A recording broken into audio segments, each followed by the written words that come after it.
تو نہر کنارے جا کر اس کو خود پکڑ کر اپنے ساتھ واپس لے آئی۔ گھر آ کر ایک کمرے میں لا کر اسے بند کیا اور بابا کے کہنے کے مطابق میں نے وہ لیپ اسے لگا دیا اور باہر جانے سے سختی سے منع کر دیا۔ میں اب روز یہی کام کرتی، گھر سے اس کا نکلنا بند کر دیا، اس کے باپ کے سامنے بھی نہیں جانے دیتی کہ کہیں میری بیٹی علاج میں کوئی رکاوٹ نہ آ جائے۔ میری بیٹی اس حساب سے بہت پریشان تھی، اسے کچھ نہیں معلوم تھا کہ اس کے ساتھ کیا ہو رہا ہے، پر یہ بیماری ہی ایسی تھی کہ میں محلے کی عورتوں یا کسی اور سے اس مسئلے کا ذکر کر کیا مطلب نکال دیں۔ بابا جی نے تو پہلے ہی ایسی بات کر دی تھی جس کے بعد میرا وہاں جانے کا دل نہیں کرتا تھا، کیونکہ میرے پاس علاج نہیں تھا۔ میں وہی لیمو والا حلوہ آزما رہی تھی۔ میری بیٹی کی تکلیفیں اضافہ ہوتا جا رہا تھا، وہ بھی اب اس حساب سے تانگ آ گئی تھی۔ اس نے چھپ کر کئی دفعہ اس کمرے سے نکلنے کی کوشش بھی کی اور کامیاب بھی ہو گئی، مگر باہر جانے سے پہلے میں نے اسے پکڑ لیا، کیونکہ اب میری اس پر کڑی نظر تھی۔ اگر کچھ ادھر ادھر کرتی تو میں پکڑ کر ایک دو لگا دیتی اور خوب ڈانٹتی، مگر ماں تھی، اس کی اب یہ بات باہر کسی سے کر بھی نہیں سکتی تھی، اور میرے شوہر کے پاس تو علاج کے پیسے نہیں تھے۔ اسے بتاتی کہ بڑے ہسپتال سے ہزاروں کلومیٹر دور تھے۔ اب میرے دماغ میں ہر وقت یہی پریشانی رہتی، اگر میری بیٹی کا علاج نہیں ہوا تو نہ جانے کیا ہوگا، اور کئی راتوں سے اسی پریشانی میں سو نہ پائی۔ رات کو مجھے بے چینی کی باعث عجیب و غریب خواب آتے۔ ایک دن ایسے ہی لیٹی تھی کہ مجھے خواب آیا کہ کوئی سفید کپڑوں میں ملبوس ہمارے گھر آتا ہے اور میری بیٹی کو گھسیٹ کر اپنے ساتھ لے جاتا ہے، جبکہ وہ رو رو کے میں اس کے آگے رحم کی بھیک مانگتی ہوں۔ میں اس سے فریاد کرتی ہوں اور پھر میری بیٹی کی آواز آتی ہے جو کہتی ہے کہ مجھے بچا لو، یہ سب خواب اور باتیں تو اور مجھے ڈرا دیتی۔ میں اپنی بیٹی کو کمرے میں ہی بند رکھتی۔ اب مجھے اور ڈر لگنے لگا کہ کبھی کوئی میری بیٹی کو ہمارے ہی گھر سے اغوا نہ کر لے۔ اس کو کمرے میں بند کرتے اپنے خیالوں میں خالہ کے پاس آ کر بیٹھ گئی تھی، جو نہ جانے کب آئی تھی اور کیا باتیں کر رہی تھی۔ ان کے آنے پر میری بیٹی بھی کمرے سے باہر آ گئی۔ اس کو دیکھتے ہی کہنے لگی، الینا تیری بیٹی ماشاءاللہ سے بڑی پیاری ہو گئی ہے، مگر یہ اس کے پیٹ کو کیا ہوا؟ اتنی سی عمر میں اتنا موٹاپا اچھا نہیں، اگر اس کا کوئی مسئلہ ہے تو تم اسے ڈاکٹر کو کیوں نہیں دکھاتی؟ حالانکہ باتیں سن کر مجھے پسینہ آ گیا۔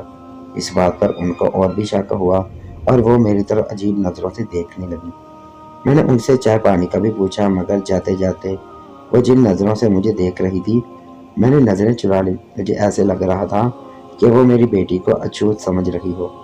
ماں کے لیے اولاد سب سے عزیز ہوتی ہے۔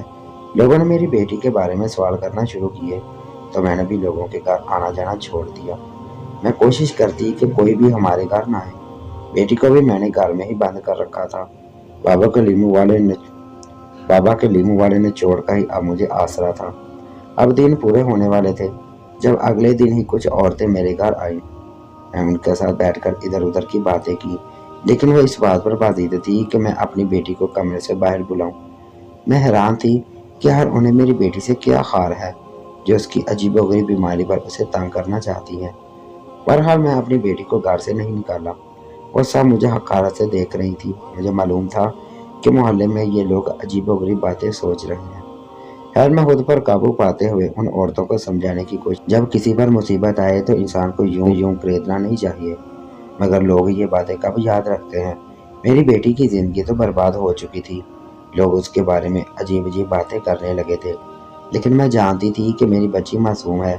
اب جو بھی ہمارے گھر آتا تو جیسے تفریح کا سامان مل جاتا، وہ میری بیٹی کو دیکھ کر بات کرتا اور میری بیٹی پریشان ہو جاتی۔ اب تو یہ بات میرے شوہر کو بھی معلوم ہو گئی تھی۔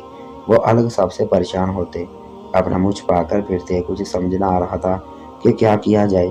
پورے گاؤں میں ہمارے گھر کو نہ جانے کیا کیا کہا جا رہا تھا۔ میری بیٹی بھی گھبرا کر اکثر رونے لگ جاتی۔ وہ بہت معصوم تھی، نہیں جانتی تھی کہ یہ زمانہ اسے کس نظر سے دیکھ رہا ہے، مگر اب سب کو پتہ چل چکا تھا کہ لوگ اس کی ذات پر انگلی اٹھاتے ہیں۔ میں سب سے تنگ آ گئی تھی، مگر لیمو والا عمل اب بھی جاری رکھا۔ لیکن جب کوئی فرق نہ پڑا تو بیٹی کو لے کر بابا جی کے پاس چلی گئی۔ میں نے بابا جی سے کہا، عمل پر جو بھی قیمت آئے آپ میری بیٹی کا علاج کریں، کیونکہ اب اس کے لیے یہ تکلیف ناقابل برداشت ہو گئی ہے۔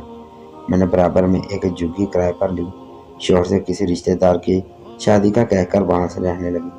اب کچھ نہ کچھ تو کرنا ہی تھا۔ اسی دوران میری ملاقات ایک رپورٹر سے ہو چکی تھی۔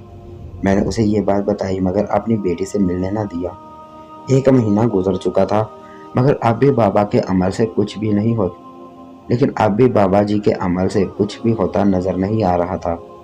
تب میں نے سوچ لیا کہ صبح ہوتے ہی بابا کے پاس جا کر پوچھوں گی کہ ہر وجہ کیا ہے جو اتنا سب کرنے کے بعد بھی میری تکلیف کم ہونے کی بجائے بڑھتی جا رہی ہے۔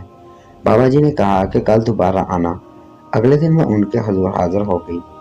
بابا جی، آپ نے کہا تھا کہ اس عمل سے سب صحیح ہو جائے گا لیکن اب تک اس کا کوئی فائدہ نہیں ہوا بلکہ میری بیٹی کی تکلیف تو بڑھ رہی ہے۔ لوگ عجیب عجیب باتیں کرتے ہیں، میری بیٹی کی زندگی کا سوال ہے، پلیز کچھ کیجیے۔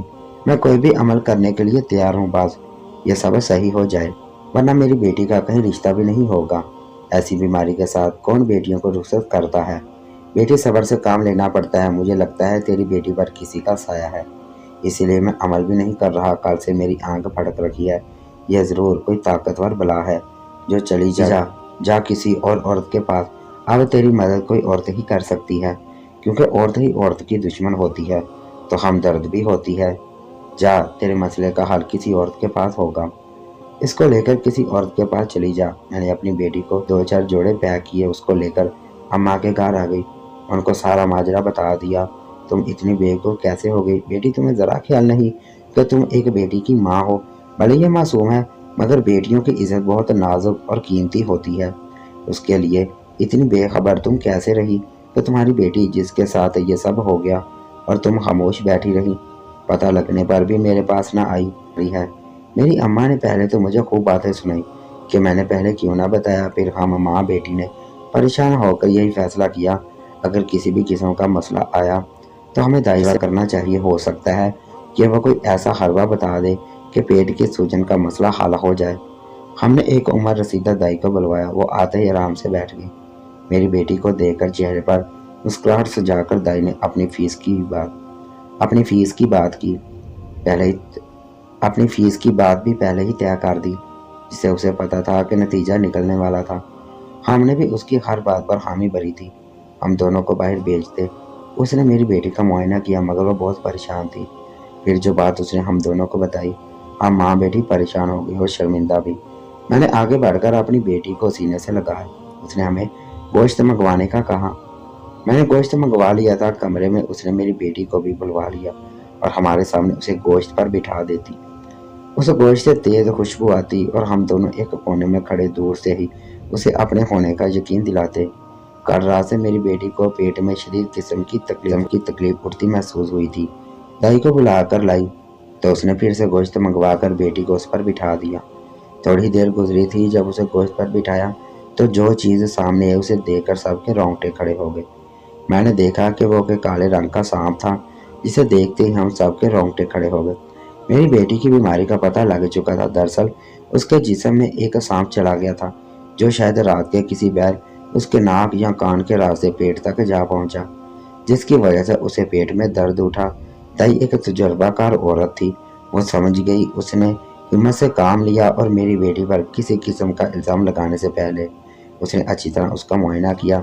جب اسے معلوم ہو گیا کہ معاملہ کچھ اور ہے تو اس نے عقل مندی سے کام لیتے ہوئے